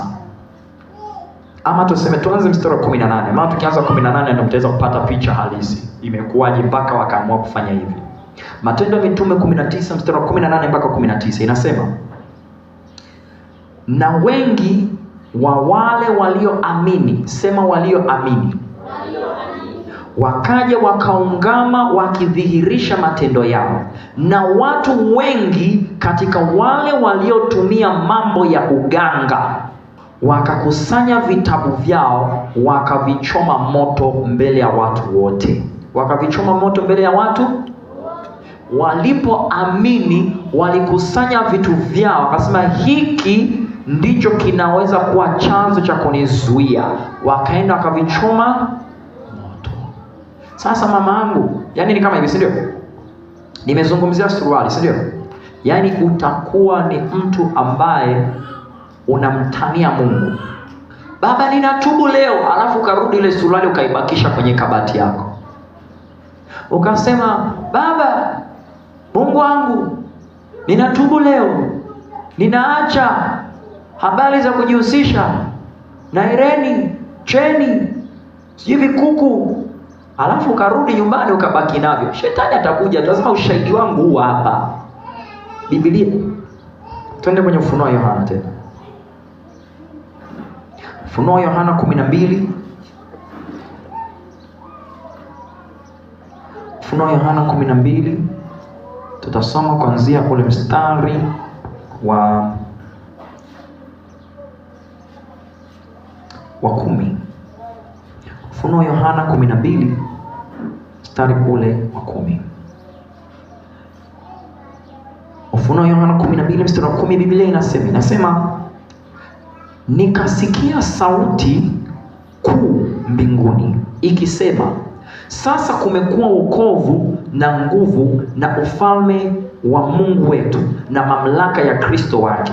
Kwa maana, sikiliza maneno haya, kwa maana ametupwa chini mshitaki, sema mshitaki, wa ndugu zetu awashitakiaye mbele za Mungu mchana na usiku. Unajua mshitaki maana yake ni nini? Baba, ona huyu hapa, baba kafanya hiki na kile, ana miliki yangu, ana kitu changu. Tunashtakiana mahakamani, si ndio? Huyu alipaswa anilipe, huyu alipaswa kufanya hivi. Una ushahidi wangu huu hapa. Hivi mtu anaweza kwenda mahakamani pasipo ushahidi? Unaweza kwenda kushtaki pasipo kuwa na ushahidi? Lazima uwe na ushahidi, si ndio? Sasa vuta picha. Una vitu vya adui viko ndani. Una CD hizo, katika flash yako na singeli, mwanamke kamatia chini, sijui tikisa hiki kile, alafu unasema Mkristo, unaenda mbinguni, unasikiliza nyimbo za singeli Bongo Flava, si ndio? Yeah, that's good. Unaona kama safi yani. Umekaa pale unaangalia zako TV pale, twende chezesha hiyo, unaangalia kina Nandi, unaangalia kina Zuchu, unasema safi kabisa. Alafu unategemea majira afike kuingia mbinguni. Shetani anakuja, baba kwenye simu yake ana nyimbo 200. Katika zile nyimbo 200 ana nyimbo 30 zinazonihusisha mimi. Inakuwaje? Kwenye ulimwengu wa roho tu. Shetani anajua kila kitu. Baba huyu ana CD, ana deki yake alienda kukodisha CD ya tamthilia inayohusiana na mambo ya mapepo, mambo ya uchawi na uganga. Baba huyu alikuwa na kingamuzi, ndio alinunua, ulimpa hela akanunua, akaamua kuwa yuko busy anatazama tamthilia zisizo na utukufu mbele za Mungu. Baba huyu hapa ulimwambia, ulimwelekeza kupitia watumishi wako ya kwamba anapaswa aondoe mavazi ya namna hii, aondoe vitu vya namna hii, lakini huyu baba hajaviondoa. Inakuwaje? Ushahidi wangu hapa. Amekufa ndio, lakini kabati yake, hiki chake. Andiko linasema hivi, nasema kwa maana ametupwa chini mshitaki wa ndugu zetu, yeye awashtakiai mbele za Mungu wetu mchana na usiku. Yaani mchana usiku, shetani unapokosea, unapotenda kosa tu, shetani anasimama, baba mtoto wako ameomba mbariki na kiwanja, mtoto wako kadanganya kule. Wewe si Mungu mwenye haki? Ndio, mimi ni Mungu mwenye haki. Unaajibu watu waovu? Hapana. Niachie mimi. Shetani anachukua nafasi yake. Nikamwambia mchungaji hapa, nikamwambia nilikuwa nafanya naye kazi pasipo yeye mwenyewe kufahamu. Vyombo vingi ambavyo vimekuja hapa ni ofisini ninapofanya mimi kazi. Sasa iko hivi. Kwenye ile ofisi mimi nilikuwa nina maombi, namwambia Mungu nibariki na gitaa niweze kupiga, yani niwe na gitaa langu mwenyewe. Lile ni Galatoni, ile mtumishi wa Mungu jana ndio tulikuwa tunalichezea la Blood na Kaga. Mungu nibariki na gitaa. Kilichotendeka, bosi wangu akaniambia, mtumishi kuna gitaa liko store. Sasa lile gitaa lile nadhani nitakupatia wewe, sema liko mbali kidogo. Sasa wewe nivumilie, majira akifika nafanya nitakupatia.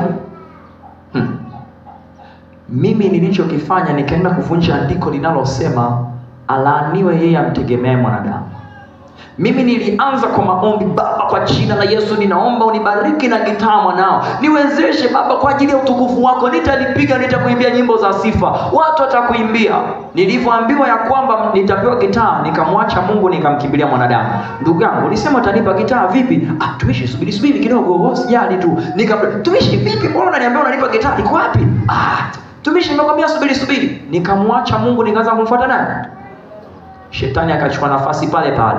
Baadaye anakuja kuniambia bosi wangu, tumishi, ile gitaa bwana, kuna mtu alikuja nilimpatia. Alivyozungumza ile kauli, ndipo nikajua wewe mjinga, ulimpa nafasi adui, uliamua kumtegemea huyu badala ya kumtegemea Mungu. Shetani akanishtaki. Baba, neno lako linasema amelaaniwa yeye amtegemea mwanadamu. Linasema hivyo, liseme hivyo. Usikute Mungu akajibu ndio, hilo ndio neno langu. Shetani akasema, haya mwanao akakuomba gitaa, amekuacha wewe, kaanza kumwamua kumfuata yule mwanadamu mwenzake. Unafanyaje baba? Shetani akachukua nafasi, akampa mtu mwingine. Ndugu zangu, ninawamegea katika vichache ambavyo vipo vingi ambavyo tunapaswa kuelewa. Tusipoviacha, tusipoviweka pembeni, ukaweza kutumia huko sirini, Mungu anakuangalia, shetani anakuangalia. Kuna kitabu kinaandikwa muda huu. Yaani muda huu umekaa hapa, kuna malaika, kila mmoja wetu hapa na malaika wake, kama ulivyojua. Unapoenda huku, unapoenda kule, unafanya hiki, unafanya kile, kila mmoja na malaika wake ana peni. Anaandika, umesema nini, anakiandika. Siku hilo usije ukasema, baba, mimi sikuwahi kusema. Mungu akasema, kweli hatuna ushahidi. Kila kitu kinaandikwa. Umedanganya, kimeandikwa. Umejihusisha na utukanaje, kimeandikwa. Umejihusisha na nini, kimeandikwa. Umevaa hiki, kimeandikwa. Umevua hiki, ulipotubu, ulipofanya hiki, kila kitu kinaandikwa. Siku hilo ukisimama mbele za Mungu, mimi sitaweza kujitetea kwa namna yoyote. Yaani pale mbele za Mungu sikupumzika katika mama, dada, binti, hakuna kujitetea tena pale. Yaani hakuna. Niseme baba, mimi nilikuwa nafundishwa kanisani kwetu ya kwamba baba, mimi nikivaa nilini sawa, mchungaji wangu ndio alikuwa anasema hivyo. Sawa. Lakini mwanangu, kumbuka siku skrini inatokea pale. Siku hii nilikutumia mtumishi aliyefika pale kanisani. Siku ile nilikutumia mchungaji, nilimwamsha mchungaji kwenye usingizi, nikamwambia mchungaji, kemea hichi kitu, sitaki hichi kitu nikione kwenye maisha ya watoto wako. Tasimama, baba dakika moja. Nimesema hicho dakika moja, nataka niweze kuwaelekeza katika hicho kingine. Kuna dada mmoja alikuja kushuhudia. Ni binti, ni dada fulani, makamo kama aliyekuja kuzungumza makatibu. Yule dada Mungu alimuonyesha kitu, naomba utafakari, alafu naomba kiwazi. Yule dada anajiandaa na rafiki zake, wanavaa, wapo kwenye mood ya kwenda club. Unajua Ijumaa watoto wa chuoni wamejipanga kwenda club, wanajiandaa pale, wameweka muziki yao, wanacheza, wanavaa, tunachelewa. Mara ghafla anashuhudia yeye. Anasema ghafla homa ikamkamata, kichwa kikaanza kumuuma. Anasema akamwambia rafiki zangu, mimi hapa siwezi kutoka, naanza kujisikia vibaya. Acha mambo yako, acha mambo ya umama wewe, twende tukastarehe, twende tukaruke. Hata kama una hela, sisi hela tunazo, tutakununulia tu. Mimi niache, nishaanza kujisikia vibaya, naona siku ya leo kwa mbaya. Marafiki zake wakaondoka, anashuhudia yeye. Anasema ikafika wakati homa imempanda, anakwambia amejifunika, baridi gani. Anasema ghafla anajiona alivyolala, ghafla anashangaa akajiona mwepesi. Anasema yeye akainuka kwenye kile kitanda, akakaa, akasimama. Aliposimama akasema, ngoja nigeuke nyuma niangalie kitanda. Kile nilichokiona mimi ndicho alichokiona yeye. Anageuka kwenye kile kitanda, anashangaa, anaona mwili wake umelala. Mama, nini? Mbona sielewi, huyu si mimi huyu? Anasema akataka kujigusa, anasema akanyosha mkono wake kujigusa. Kila akitaka kujigusa mkono wake unapitiliza. Akitaka kujigusa mkono unapitiliza. Sasa inakuwaje hicho kitu gani? Kila akijigusa inakuwaje huku? Anasema kufumbua, anashangaa katokea sehemu nyingine. Anasema kamuona mtu amekaa kwenye kiti mkubwa. Anasema ni mkubwa, anawaka. Huku malaika. Pia leo ndo siku yako ya hukumu. Na kwa hukumu yako hustahili kwenda mbinguni. Katika siku ya anasema alipoteza ndugu aliyokuwa anawapenda. Anasema hajawahi kulia kilio alichokiachilia mahala pale alipoambiwa huwezi kuingia. Anasemaje? Nilipoteza ndugu ambaye nimewapenda, ni wa karibu, nililia kwenye msiba, lakini kile kilio nilicholia niliposimama mahala pale kuambiwa siwezi kuingia mbinguni. Anasema ndugu zangu, sijai kulia kiasi kile. Akawa sasa anasema machozi akaanza kumlenga. Ndugu zangu, niko pale, najikuta nasema, Mungu wangu, ninaomba Baba, ninaomba dakika moja, Mungu naomba dakika moja. Anasema anaongea huko, analia, Baba, dakika moja, naomba dakika moja tu, nirudi dakika moja, nitatubu Baba, nitatubu. Mimi dakika tu nirudishe, ninatubu. Anasema akaulizwa maswali haya. Ninaomba ujiulize haya maswali. Alichoulizwa, naomba ujiulize kitu. Akaambiwa, sawa binti yangu, nataka nikuulize maswali. Una miaka mingapi? Akaulizwa, una miaka mingapi? Anasema wakati anajibu, sikumbuki ni miaka mingapi, nitaje kwenye 20 na. Sasa niko anajibu huko, nalia, ndugu zangu, nalia, baba miaka 20, baba miaka 20, baba miaka 20, baba miaka 20. Akaambia, sawa binti yangu, katika mwaka mmoja kuna miezi mingapi? Baba 12, baba 12, baba naomba dakika moja, 12. Akaambiwa tena, sawa binti yangu, katika mwezi mmoja kuna wiki ngapi? Baba, wiki 4. Katika wiki moja kuna siku ngapi? baba, analia. Mimi hapa naongea hapa silii, yeye analia, anashuhudia, anatoa machozi, lazima kana akiona hivi kilichomkuta.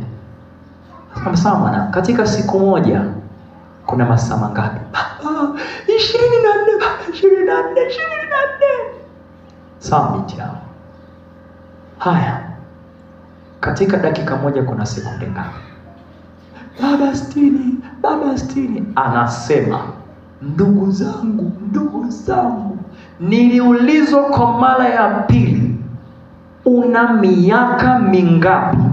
Anasema alipoulizwa una miaka mingapi, akili yake ndio ikafunguka.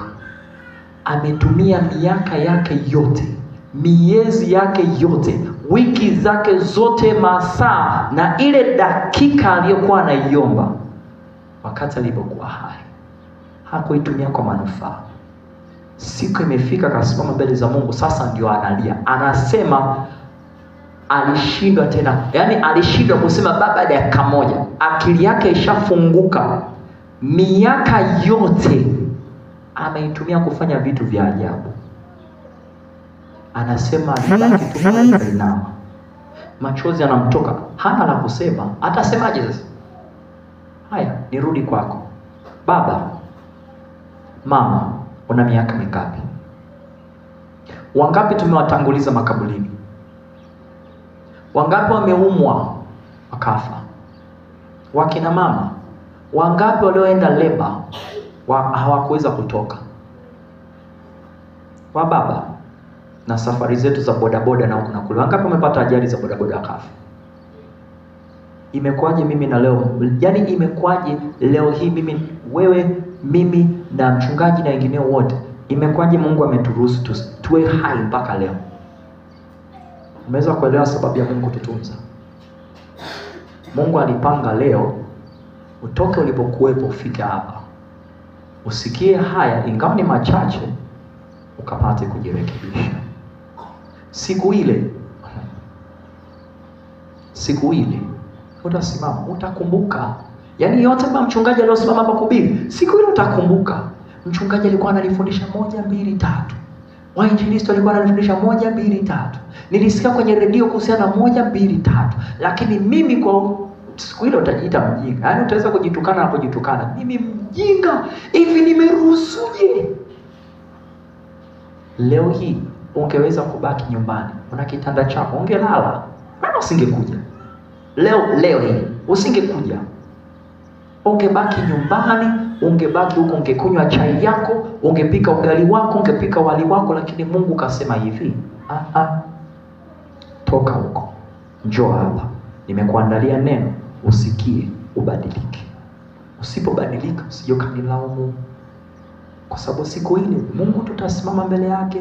Mungu atatukuuliza, mwanangu, hukusikia? Sikukwambia? Sikukutumia watu? Sikukuelewesha? Sikukufahamisha? Tena nimewatuma watu wenye upole kweli. Mchungaji anahubiri kiupole. Hata kama anakemea au anazungumza, anahubiri kiupole. Ninajua wachungaji ndugu zangu ukikaa nao, wewe unaweza ni kama ataka kukata makofi. Wewe njoo. Nimekwambiaje kuhusiana na Israeli? Nimekwambiaje? Sijakwambia. Nimekwambiaje kuhusiana na Israeli? Wewe una adabu.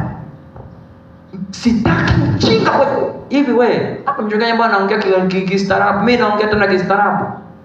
Sasa waza. Leo hii Mungu anapotumia mtu kiupole anakuelekeza, ondoa hiki kwenye maisha yako, achana na mamovie ya ajabu, achana na matamthilia ya ajabu, mlee mtoto wako, mfundishe mtoto wako kusoma neno, yani kaa katika utakatifu. Siku ikifika, usije ukajuta, usije ukasema baba dakika moja, hii dakika moja ya leo Mungu ndo anakupatia sasa. Siku ikifika, utamwambia, yani baba, ninaomba dakika moja. Jina la Bwana libarikiwe. Hebu simama juu kwanza. Simama.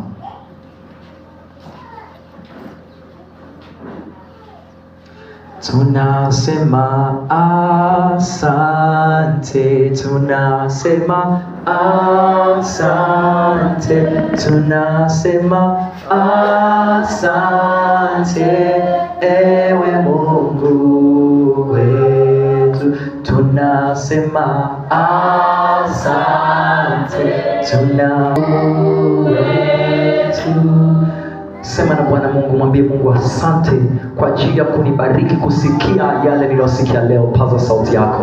Baba, tunashukuru kwa maana uliona kuwa inafaa na inapendeza watoto wako, ewe mfalme wa mfalme, tukapata kuweza kuwa na uwepo wako mahala hapa, tukajifunze, tukafahamu katika kusudi lako na mapenzi yako. Ewe mfalme wa utukufu na Bwana mwenye nguvu, hakuna kilichokuwa kigumu kwako hakika. Asante kwa neno ambalo uliona kuwa linafaa sisi watoto wako tukapata kufahamu na kutambua. Tunakuinua na tunakuhimidi na tunakutukuza milele kwa ajili ya pendo lako na fadhili zako ulizotuonyesha. Baba, mengine mengi ambao Bwana nina imani kwamba watoto wako walikuwa fahamu, lakini ukasema nao, ukazungumza nao wajirekebishe na wakapata kutengeneza mbele zako mfalme. Asante kwa ajili ya upendo wako, asante kwa ajili ya fadhili zako katika uweza jina la Yesu Kristo. Katika jina la Yesu, amen. Haleluya. Unaweza ukaketi. Basi ndugu zangu, kwa wale ambao watahitaji maombi binafsi, ningependa hapa ambapo tutakapokuwa tumemaliza tutaweza kuonana. Kwa wale ambao wanahitaji maombi binafsi, Bwana Yesu asifiwe. Kwako wewe ambaye una amani na kusihi, nirudie kama kukazia, fanya badiliko. Fanya badiliko. Mfano nichukulie kwa ndugu zangu ambao niwaambia kuhusiana na habari za suruali. Kama una suruali, ondoa katika umiliki wako, choma moto, usigawe, choma. Kwa ndugu zangu ambao nikawaambia na kuelekeza kwamba katika kutazama vitu tutaweza kunajisika. Sisemi ya kwamba kwa TV ni dhambi, lakini nakwambia chunga sana hiyo TV yako, usije ukajiburudisha na vitu ambavyo unajua kabisa hivi Mungu hapendi. Nikazungumza na ndugu zangu ambao mliovaa vitu katika miili yenu, nasi acheni. Sio kwa sababu upo kanisani ndo usivae, kana kwamba ukiwepo nyumbani unavaa. Vua. Acha dunia ikuone wewe ni mjinga.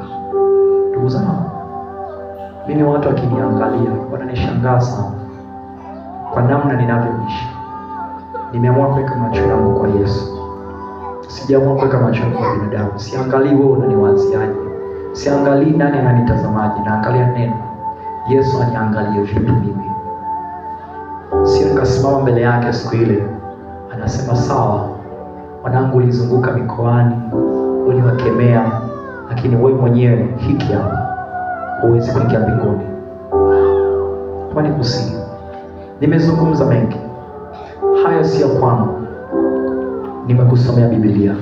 Namshukuru Mungu, kila nililozungumza kimetoka katika Biblia. Kila nilichokisema kipo katika Biblia.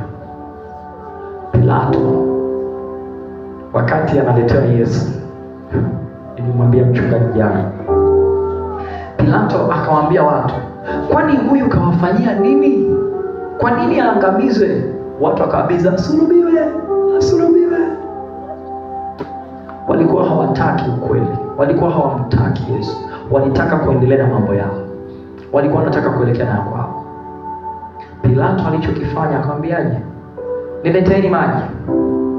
Wakamletea maji, akanawa mbele za macho yao, akanawa mikono, akasema damu ya mtu huyu na iwe juu ya vichwa vyenu wenyewe.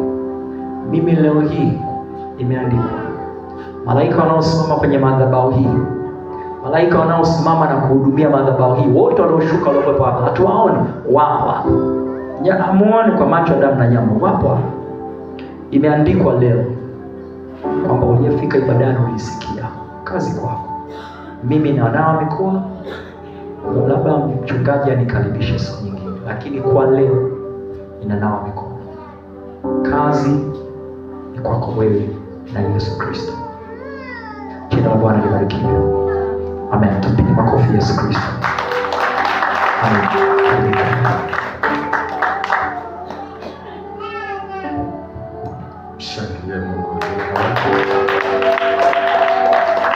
Yesu kofi. Barikiwe sana. Mungu akubariki sana. Mungu akubariki akubariki. Endelea kunawa.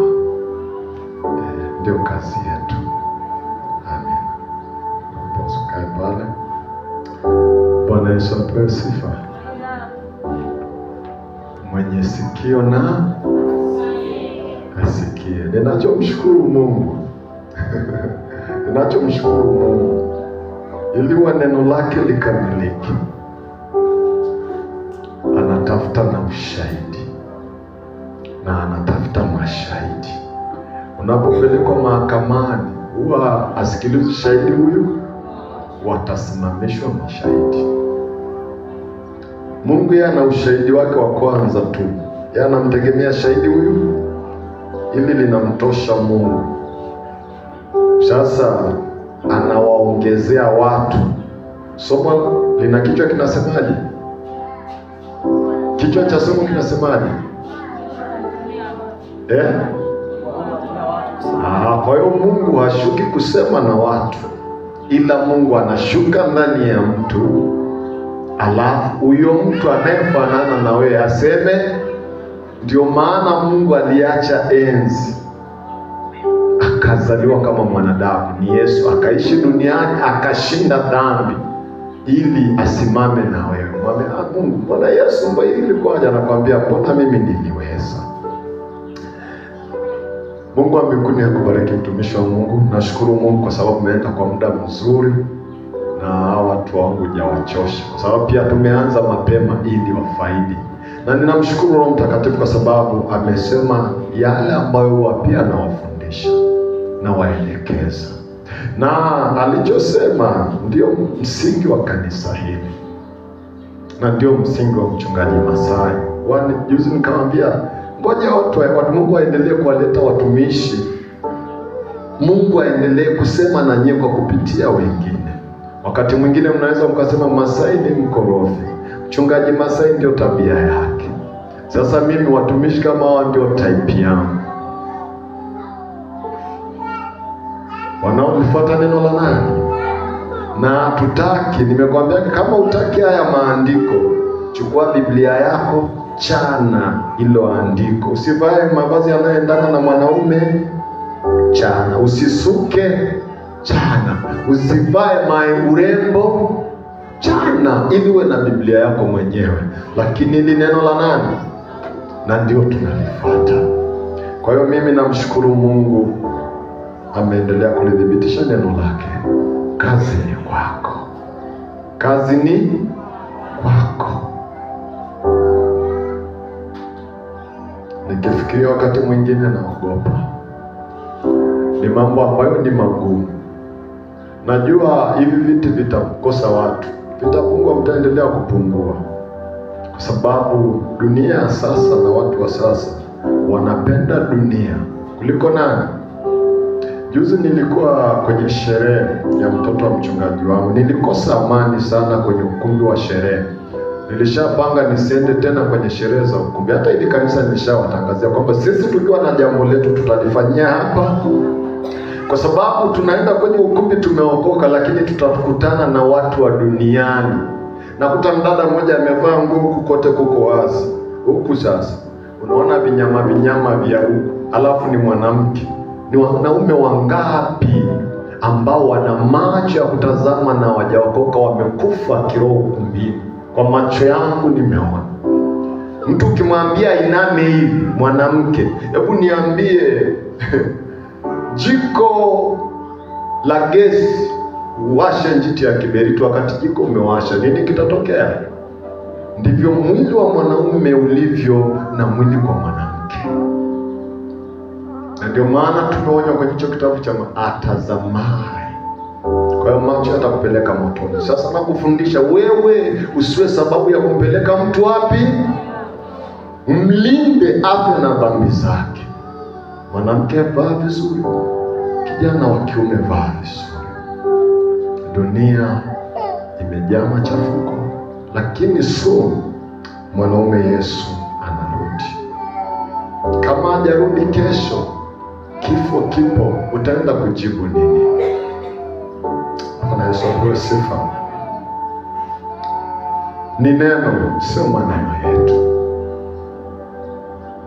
Na Mungu wa mbinguni akubariki. Mtumishi wa Mungu amesema atakayehitaji maombi atamuona. Kwa hiyo natamani tumalize ibada muda huu hicho kiti cha mchungaji atafanya ofisi. Najua tunamaliza ibada, ambaye ana shida yake binafsi au swali kulingana na neno alilohubiri, yuko free, utamuuliza.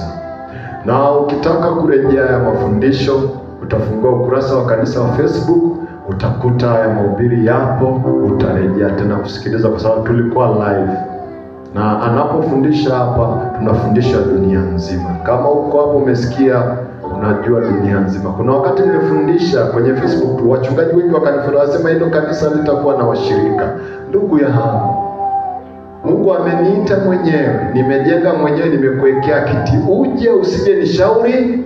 Nikikaa hapa na mtafuta mimi Mungu, roho yangu ni ya kwanza, Mungu anidai. Ya pili ni ya kwako. Ukikaa vizuri, tutamuona Mungu. Kama aliyofundisha yamekukwaza, uzuri ndicho nachofundishaga. Kwa hiyo sio kipya. Ni kwamba Mungu ameendelea kukuongea. Mungu kwambia, mwanangu, acha hichi. Nimetuma wajumbe, acha. Mchungaji wako amekwambia acha. Alikuja Pastor Mkusa kutoka Njombe, nimemleta hapa tukitoka kwenye mkutano mkuu wa Dodoma, akawaambia mambo haya ya mwilini, kwa sababu mnajipenda sana, mnapenda mimi. Sikiliza, hata mimi nilikuwa napenda vitu kama hivyo. Napenda mtu akijiremba, lakini ni mojawapo ya vitu ambavyo nimeonyeshwa mimi. Na nilikwambia, nilionyeshwa habari ya mpira, nilionyeshwa habari ya lipstick. Ile rangi nyekundu ile itawapeleka watu jehanamu. Na Mungu akiniambia watu wengine wameonyeshwa, na waamini, kwa sababu mimi mwenyewe nimeona. Niko tayari kumwandalia Yesu Kristo kanisa lake safi, lisilo na mawaa wala kunyanzi. Sihitaji kukokota kibaibu wa Victory Center, wakati Victory Center itawapeleka watu wapi? Ni bora ni waongoze 2 watatu waliojikana kwamba hatutaki dunia na mambo yako, na mtaka Mungu. Acha wanione mjinga, acha wanione mpumbavu, acha waseme siendi na wakati. Mimi nani? Naenda na wakati na Kristo. Haleluya, haleluya, haleluya, haleluya, haleluya. Simama kwa miguu yako. Baba, katika jina la Yesu, asante kwa ujumbe wako wa leo. Unatutumia sisi na tunafanya kazi kwa niaba yako. Kila anayesimama madhabahuni pako unamtumia kama chombo. Unaingia ndani yake kusema na sisi, kutuonya. Hautatumia miti, maana miti haiongei, wala milima. Utawatumia watu wenye sura yako na mfano wako, na Roho wako anakaa ndani yao. Mungu uko ndani ya mwanadamu, na uko ndani, na Yesu uko ndani ya mwanadamu. Zaidi ya yote umetupa Roho wako. Kila anayesimama kwa uaminifu mbele zako, unaenda kumtumia kusema na watu wako. Asante kwa ajili ya mtumishi wako uliyemtumia siku ya leo. Asante kwa ajili ya kutupa kusikia. Baba, naomba masikio yawe wazi, lakini neno lisiingie kwenye sikio la kulia likatokea la kushoto, bali ili neno likatembee na watu wako. Maana Mungu wewe ni neno. Hatujasikia neno kutoka kwenye vitabu vingine, tumesikia neno ambalo umewatuma watu wako. Umewatuma kina Petro, umewatuma kina Paulo, umemtuma hata na Musa nabii wako kusema na sisi siku ya leo. Na leo umemtuma mtumishi wako Alan kusema na sisi watu wa Kibaigwa, kusema na kanisa lako la Victory Center mahali hapa mtaa wa Magufuli B. Ninakushukuru Roho Mtakatifu, ninakushukuru kwa uaminifu wako, ninakushukuru kwa neema yako. Tumefikia mwisho wa ibada hii. Watoto wako wataenda kuondoka mahali hapa. Wengine wataelekea mashariki, magharibi, kaskazini, kusini. Mungu, naomba uandamane nao. Kila wanapotia nyayo zao kupakanyaga, wewe umeshapakanyaga. Maana mchungaji mwema utangulia kondoo zake. Watangulie. Kesho wanaanza wiki lingine.